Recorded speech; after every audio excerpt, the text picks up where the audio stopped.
Around 4,500 years ago, one of the largest and most advanced civilizations on Earth flourished across South Asia. And most people have never even heard of it. It had carefully planned cities, advanced plumbing, and standardized weights and measures. Yet it left behind no grand monuments to god kings and a written language we still cannot read. And then this great civilization quietly faded away. This is the story of the mysterious Indus Valley Civilization.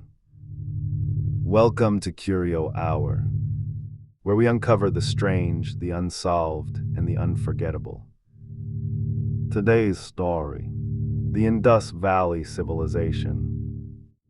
When we think of the great early civilizations, we usually think of Egypt with its pyramids or Mesopotamia with its ziggurats. But there was another, just as old and in some ways more advanced. It arose along the valley of the Indus River and its tributaries, across what is now Pakistan and northwestern India, beginning around 5,000 years ago. It is sometimes called the Harappan civilization, after Harappa, one of its first discovered cities. And its scale was enormous. At its height, the Indus Valley Civilization covered a vast area, larger than ancient Egypt and Mesopotamia combined, with a population perhaps in the millions. It included hundreds of settlements, from small villages to great cities. The two largest, Harappa and Mohenjo-Daro, were among the first true cities anywhere on Earth. And yet, for thousands of years, this entire civilization was completely forgotten.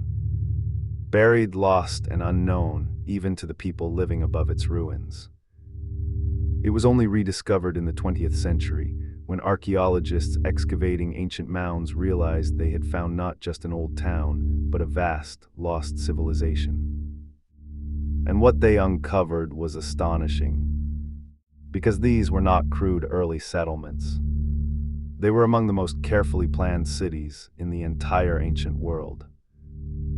Walk through the ruins of Mohenjo-Daro and you find something that feels almost modern.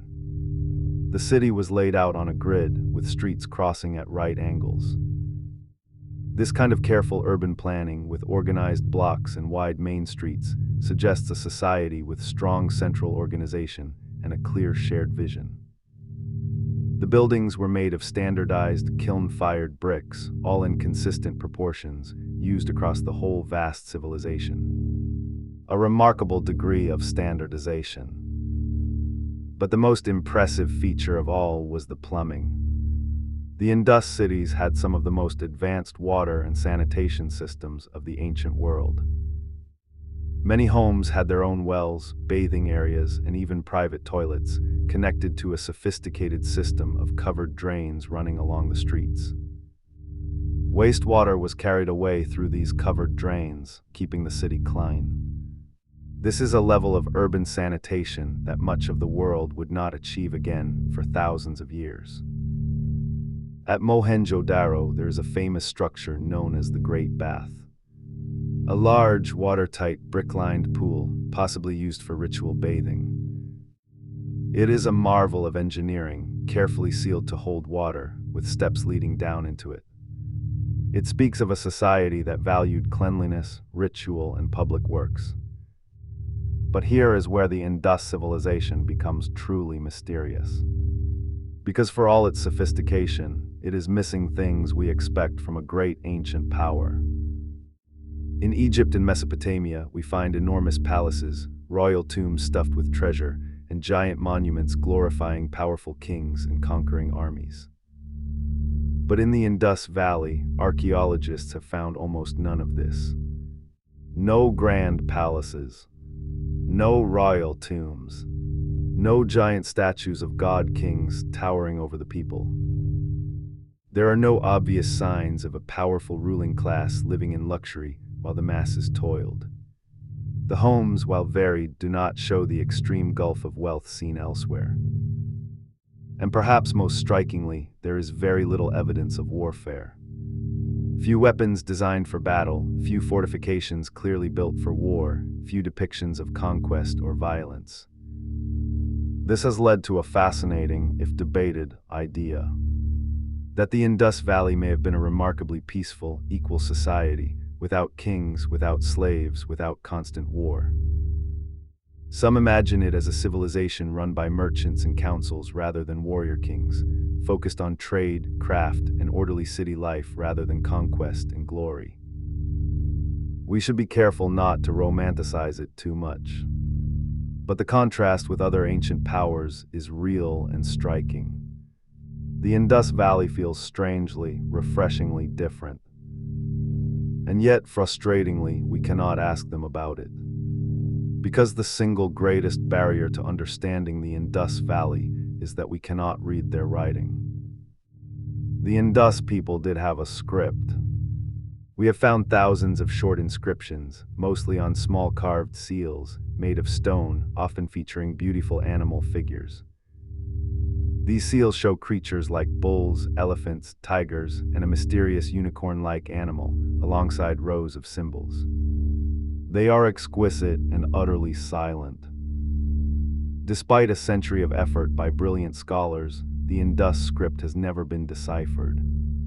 We do not know what language it records or what the symbols mean. The inscriptions are mostly very short, just a few symbols each. There is no long text, no equivalent of the Rosetta Stone, no bilingual key to unlock the meaning. Some scholars even debate whether it is true writing at all, or some other kind of symbolic system. The argument continues unresolved. And so the Indus people cannot speak to us. We do not know their names, their kings, their gods, their stories, or what they called themselves. Their voices are lost. We can admire their cities and their craftsmanship, but their inner world remains a closed book. It is one of the great frustrations of archaeology. And then there is the final mystery. Because this great, sophisticated civilization did not last forever. Around 3,900 years ago, it began to decline. The great cities were gradually abandoned. The careful urban planning broke down.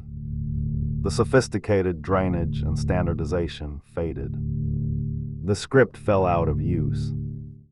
The population dispersed, scattering into smaller villages. The grand, unified civilization unraveled, and the Indus Valley sank into a kind of dark age.